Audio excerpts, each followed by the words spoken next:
Assalamualaikum warahmatullahi wabarakatuh. Kembali lagi di kuliah struktur data. Hari ini kita materinya akan membahas tentang struktur data queue atau struktur data antrian. Struktur data queue atau antrian ini sedikit berbeda dengan struktur data stack atau tumpukan yang sudah kita pelajari sebelumnya. Nah, kalau struktur data stack atau tumpukan, mungkin kalian masih ingat, dia menggunakan prinsip di mana data yang terakhir masuk, maka itu adalah data yang pertama dapat kita akses atau last in, first out. Nah, kalau di struktur data antrian atau queue, itu menggunakan prinsip first in, first out. Jadi, orang yang pertama atau data yang pertama masuk, maka itulah data yang pertama harus dilayani atau data yang bisa diakses. Nah, ada 3 informasi yang harus kita catat ketika kita akan menyusun sebuah queue. Yang pertama adalah jumlah maksimal antrian. Nah, di sini jumlah maksimal antrian sebuah queue, saya contohkan ada 7 ya, dari 0 sampai 6. Karena kita di sini menggunakan indeks ya, dari 0 sampai 6. Jadi jumlah maksimal antriannya adalah 7. Selain itu, kita juga butuh informasi data yang merupakan awal dari antrian atau disebut sebagai head. Nah, ini adalah head-nya, data awal antrian. Selain head, kita juga butuh data akhir antrian atau tail. Nah, 3 data atau 3 informasi ini wajib hukumnya dalam menyusun sebuah struktur data queue atau antrian. Nah, ada beberapa operasi yang biasa digunakan dalam penyusunan sebuah struktur data queue. Yang pertama itu adalah operasi melakukan proses inisialisasi awal, create awal queue ya. Kemudian yang kedua itu adalah ketika kita melakukan insert data atau ini disebut sebagai enqueue. Kemudian cek data penuh atau tidak, kemudian hapus data dequeue, kemudian cek data kosong atau tidak.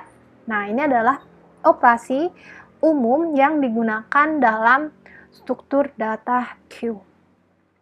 Nah, selanjutnya kita coba lakukan proses awal yaitu inisialisasi queue.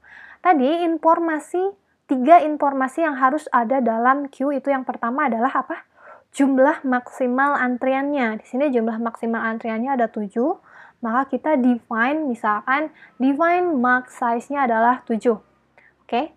Kemudian yang kedua itu ada informasi tail dan informasi head. Nah, sehingga dari sini, maka ketika kita ingin merancang ADT untuk queue, struct-nya, nah, itu harus ada 3 informasi. Yang pertama adalah head-nya, kemudian tail-nya, ini tipenya adalah integer, kemudian array untuk menyimpan data dalam antrian. Nah, jadi disimpannya dalam array ya. Kemudian max size-nya, ini tergantung dari tadi jumlah maksimal antrian. Kita gunakan max size yang di sini berarti di sini datanya jumlahnya maksimal adalah 7. Nah, ini kita sebut sebagai struct queue. Jadi nanti kita tinggal menggunakan queue. Untuk inisialisasi awal, ketika data masih kosong, maka tail dan head itu ada di min 1 ya. Tail dan head itu ada min 1. Selanjutnya, nah, simulasi untuk menambahkan data. Ini adalah ketika data masih kosong ya. Ketika data masih kosong, kemudian ada data baru. Nah, ketika data masih kosong, head dan tail ini min 1, min 1. Jadi ini sesi awal kan ya, yang tadi. Kemudian data masuk. Nah, data masuk itu akan disimpan di sini, indeks yang ke 0. Nah, ketika data masuk indeks yang ke 0, maka head-nya dia menjadi 0, tail-nya juga menjadi 0. Jadi queue head sama dengan key head ditambah 1. Key tail sama dengan queue tail ditambah 1. Jadi ini masing-masing key head dan key tail-nya adalah jadi 0 kan ya, min 1 ditambah 1, min 1 ditambah 1 jadi 0. Nah, selanjutnya, ketika ada data lagi baru masuk, maka dia disimpan di mana? Di sini kan ya? Dia akan disimpan di sana. Nah, ketika disimpan di sini, maka dia adalah sebagai tail-nya, sebagai ekornya, dia adalah sebagai head-nya.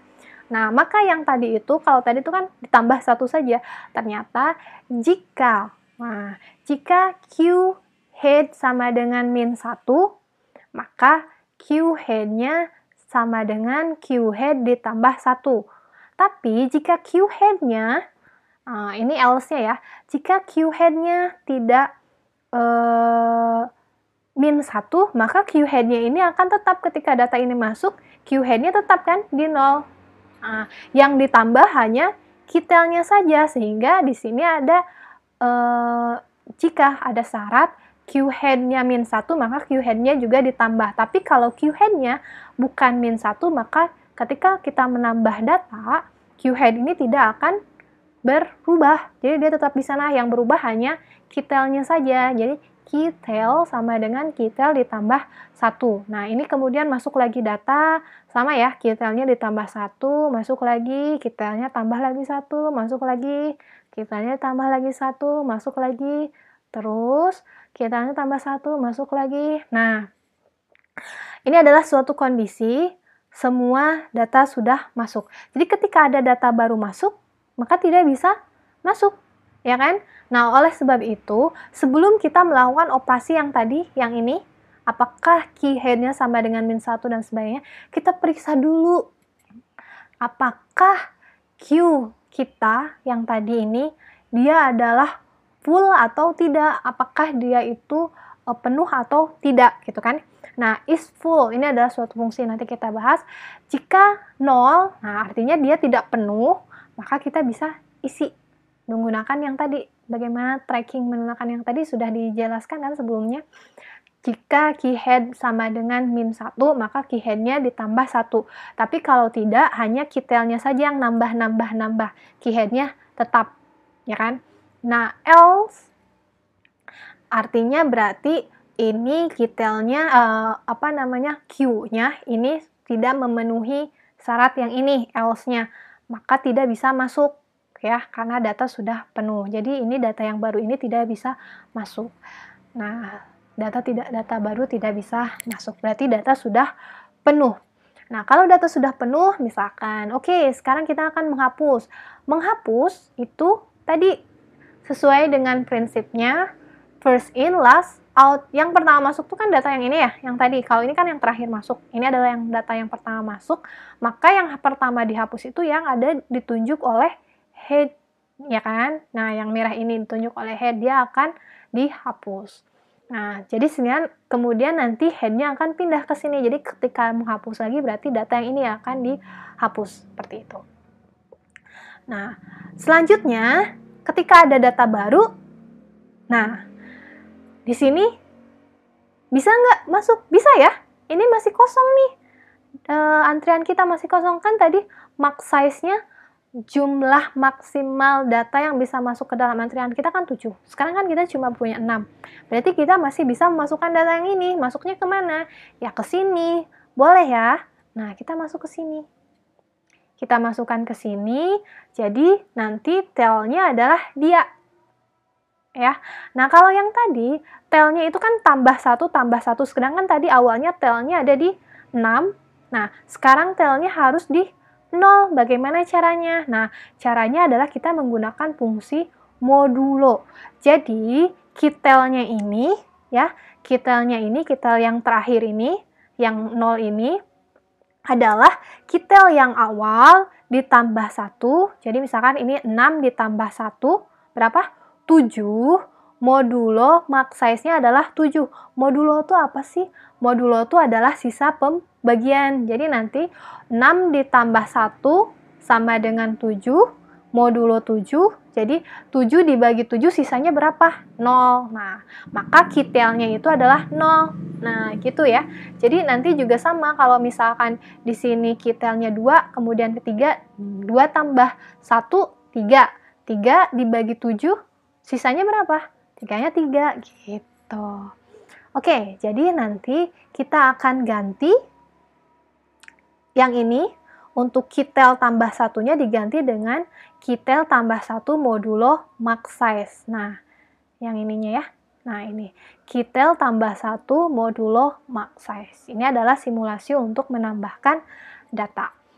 Nah, ini simulasi untuk menambahkan ini adalah fungsi penuhnya yang digunakan, bukan fungsi, prosedur untuk menambahkan data atau memasukkan data. Nah, prosedur di dalam queue untuk menambahkan atau memasukkan data ada istilahnya, yaitu enqueue. Oke. Nah, di sini jadi yang pertama kita bahas lagi, kita cek apakah antrian itu penuh atau tidak. Jika antrian itu tidak penuh, artinya is full-nya adalah 0, maka kita bisa memasukkan data, ya kan? Nah, memasukkan data, tapi yang pertama kita cek dulu apakah head-nya -1 atau head-nya bukan -1. Kalau head-nya -1 artinya berarti queue-nya masih kosong, ya kan? Karena head-nya masih di sini. Nah, berarti si head-nya itu harus ditambahkan 1. Tambahkan 1, jadi dia akan menunjukkan ke 0. Tapi jika key head-nya sudah bukan -1, artinya di sini sudah ada data, maka tidak perlu di apa-apakan key head-nya. Yang perlu diganti itu, nah selain itu adalah KeyTel. Nah, kalau KeyTel ini mau key head-nya -1, mau key head-nya dimanapun, KeyTel ini akan selalu bergerak ya, akan selalu bergerak ke sini, ke sini, ke sini. Nah, kenapa menggunakan modulo? Karena tadi kalau misalkan KeyTel-nya sudah ada di sini, kemudian di sini masih kosong, misalkan yang 0 ini masih kosong, agar bisa kembali ke sini, maka kita menggunakan modulo, yaitu sisa pembagian dari max size, jumlah maksimal data yang bisa kita simpan. Nah, selanjutnya, kalau sudah kita menunjukkan ke sana, kita simpan datanya X yang ini, di mana kita simpan di array data. Ini kan array data ya. Array data yang keberapa? Yang ke KeyTel. KeyTel-nya tadi misalkan 0 atau 1, berarti key data untuk indeks yang ke 0 atau ke 1. Key data untuk indeks yang ke tel. Gitu. Jadi ini simpan. Selainnya, kalau ternyata antriannya penuh, maka kita print antrian penuh. Seperti itu. Ini untuk memasukkan data. Nah, selanjutnya di sini kita dari tadi menggunakan ini ya, is full, is full. Apakah is full? Nah, is full ini, ini kurang ya, ini tambah Q. Is full itu adalah fungsi untuk memeriksa Q penuh atau tidak. Nah, kondisi penuh itu seperti ini. Ini adalah ilustrasi kondisi ketika antrian penuh. Ya kan? Ketika head-nya 0 dan tail-nya maksimal -1. Nah, key head-nya sama dengan 0 dan key tail-nya sama dengan max size -1. Nah, ini kan max size-nya 6 dikurangi 1, 7 ya. Max size-nya 7 dikurangi 1, 6. Nah, ini adalah kondisi penuh. Kondisi kedua, penuh itu adalah ketika seperti ini, yang tadi. Yang tadi kan misalkan tail-nya di sini, ini head-nya udah pernah dihapus. Kemudian tambah data baru. Data baru itu masuknya ke sini nantinya, ya kan? Nah, itu adalah kondisi ketika key head, nah key head ini 1 dikurangi key tail dikurangi 0, 1 dikurangi 0 sama dengan 1. Nah, itu artinya kondisi ketika penuh. Jadi kita harus cek nih apakah antrian kita penuh atau tidak menggunakan tadi fungsi is full, dan ini adalah kondisinya. Jadi secara umum ini adalah fungsi is full-nya key di mana ketika key head sama dengan 0 dan key tail sama dengan max size -1. Nah, jika ini terpenuhi, maka return 1 itu kan artinya is full ya, ketika penuh. Else juga jika key head dikurangi key tail sama dengan 1, ini kondisi yang kedua yang ini. Nah, sama dengan 1, return 1. Else-nya artinya tidak ini, berarti return 0. Artinya dia masih tidak penuh, masih bisa kita isi.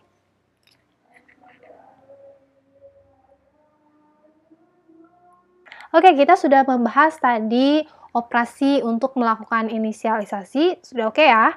Insert data, kemudian cek data penuh atau tidak.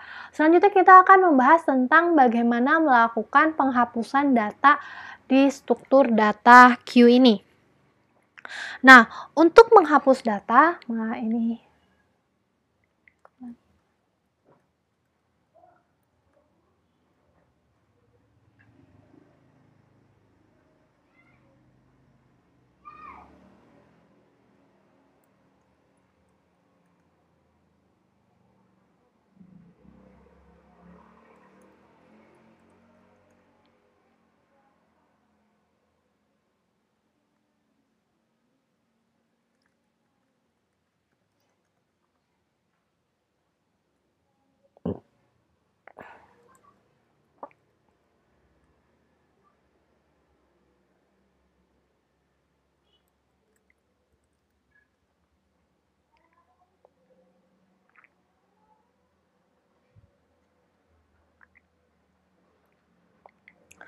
Oke, tadi kita sudah membahas tentang bagaimana melakukan inisialisasi atau operasi inisialisasi dalam struktur data Q.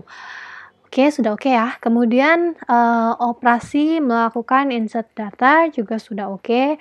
Kemudian operasi untuk melakukan cek data dalam Q itu sudah penuh atau tidak menggunakan fungsi isFull. Selanjutnya kita coba melakukan operasi untuk menghapus data. Nah, untuk menghapus data, ketika kita melakukan penghapusan data, maka yang akan kita sorot itu adalah data yang ditunjuk oleh head atau head, yang ditunjuk oleh head. Nah, di sini sebelum kita melakukan penghapusan data, kita harus memeriksa dulu apakah antrian itu kosong atau tidak. Karena jika antriannya kosong, maka kita tidak punya data yang bisa dihapus. Jadi kita menggunakan di sini fungsi isEmptyQ itu sama dengan 0 atau tidak. Kalau sama dengan 0 artinya berarti dia tidak kosong ya. Berarti isEmpty-nya ini 0, berarti tidak kosong. Kalau isEmpty-nya 1 berarti artinya dia kosong. Nah, di sini tadi yang sudah dibahas, ketika kita mau menghapus data, data yang dihapus itu adalah data yang pertama masuk. Data yang pertama masuk itu ditunjuk oleh head. Nah, data di sini saya inisialisasi suatu variabel data hapus untuk menyimpan data yang akan dihapus. Data hapus sama dengan Q data, ini adalah datanya, indeks ke Q head. Q head-nya itu adalah 0. Jadi Q data indeks ke 0 itu adalah data yang akan dihapus. Nah, data yang dihapus disimpan di variabel data hapus.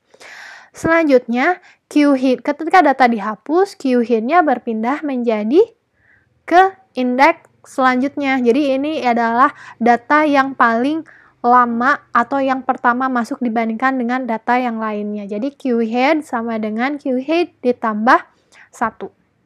Seperti itu. Ini terus fungsi ini berjalan terus untuk menghapus indeks yang keempat juga sama, menghapus indeks yang kelima juga sama. Nah, sampai di sini key head dan key tail-nya itu menunjukkan indeks yang sama, indeks yang ke-6. Ketika key head dan key tail menunjukkan indeks yang sama, artinya apa? Artinya datanya tinggal 1. Nah, ketika datanya tinggal 1, apa yang dilakukan? Head dan tail-nya ketika data sudah dihapus semua itu harus diinisialisasi lagi menunjukkan nilai ke min 1 ya.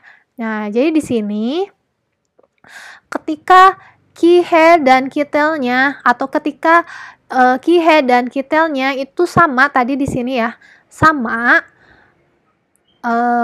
artinya datanya tinggal 1. Jadi ketika dihapus maka key head dan key tail-nya itu sama dengan min 1. Jadi ini data yang akan dihapus yang di sini dimasukkan terlebih dahulu, kemudian key ini bukan min ya.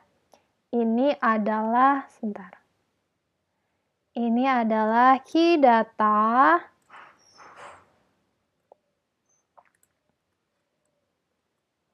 Nah, seperti itu.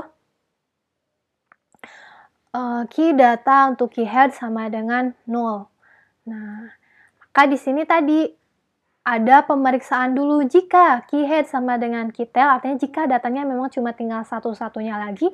Nah, ketika proses pemindahan data ini berhasil dan key datanya ini sudah null, nah kita inisialisasikan lagi nilai key head dan key tailnya menjadi min 1. Selainnya artinya kalau misalkan kondisi yang ini tidak memenuhi, maka key head-nya saja yang berubah, key tail-nya dia tetap seperti itu. Nah, itu untuk menghapus data. Kondisi selanjutnya adalah ketika seperti ini. Key tail-nya di sini, key head-nya di sini. Ketika kita menghapus, kita fokus pada key head-nya kan. Yang akan dihapus itu adalah key head-nya. Key head yang akan dihapus adalah di indeks ke-6. Oke. Kemudian selanjutnya setelah dihapus, key tail-nya tetap di sini. Tidak berubah. Ini fungsi yang tadi sebelumnya. Kemudian key head-nya sekarang berubah ke sini. Nah, artinya key head awal itu tadi 6, key head akhir itu harus jadi 0. Nah, bagaimana caranya? Caranya adalah kita melakukan modifikasi lagi, key head sama dengan key head tambah 1. Kalau tadi tuh hanya key head sama dengan key head tambah 1. Sekarang key head sama dengan key head ditambah 1 di modulo max size. Jadi key head awal kita tadi 6 ditambah 1 adalah indeks yang ke-7. Tidak ada kan indeks yang ke-7 karena yang maksimalnya hanya sampai indeks ke-6. Nah, dimodulokan dengan nilai 7. 7 modulo 7, 7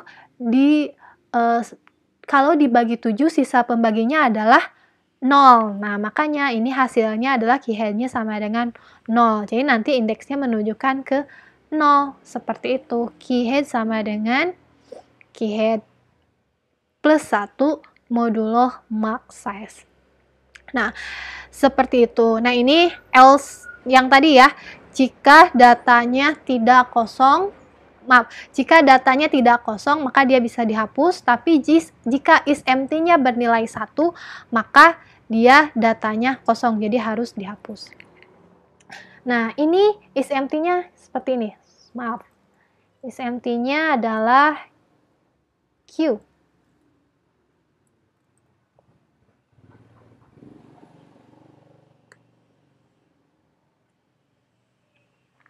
Nah, jika is empty-nya Q, is empty itu apa sih? Is empty itu adalah sebuah fungsi yang digunakan untuk mengecek apakah data di dalam antrian itu kosong atau tidak. Nah, jadi kondisi yang harus kita cek yang menunjukkan antrian itu kosong atau tidak itu hanya satu. Kalau kosong, hanya ketika Q head dan Q tail-nya itu menunjukkan min 1. Nah, Q head dan Q tail-nya itu min 1, dia return 1. Else-nya adalah berarti Q head atau Q tail-nya itu bukan min 1, berarti dia ada nilainya. Seperti itu. Nah, ini adalah fungsi is empty yang digunakan untuk mengecek atau memeriksa apakah data dalam antrian itu kosong atau tidak. Nah, ini adalah contoh sederhana implementasi fungsi-fungsi yang tadi, fungsi Q di program utamanya. Ini kita bikin sebuah antrian, namanya antrian ya, tipe datanya Q, struct Q ya, ADT-nya Q yang tadi sudah kita buat. Kemudian ini fungsi prosedur NQ. Nah, kita punya antrian, masukkan antrian, masukkan 9, masukkan 10, kemudian DQ. Seperti itu. Oke, jelas ya, ini sangat sederhana sekali. Saya rasa kalian juga sudah akan lebih paham lagi jika kalian mencoba untuk meresum semua materi di Q ini. Tapi saya yakin kalian bisa belajar lebih mudah. Oke, jika ada pertanyaan atau masih bingung, silahkan boleh tanya di kolom komentar kalau misalkan atau di spot. Nah, mohon maaf kalau misalkan saya sedikit telat untuk meresponnya, tapi insya Allah akan saya respon jika kalian menanyakan di spot. Oke, sekian kuliah hari ini. Jaga kesehatan, selamat belajar. Assalamualaikum warahmatullahi wabarakatuh.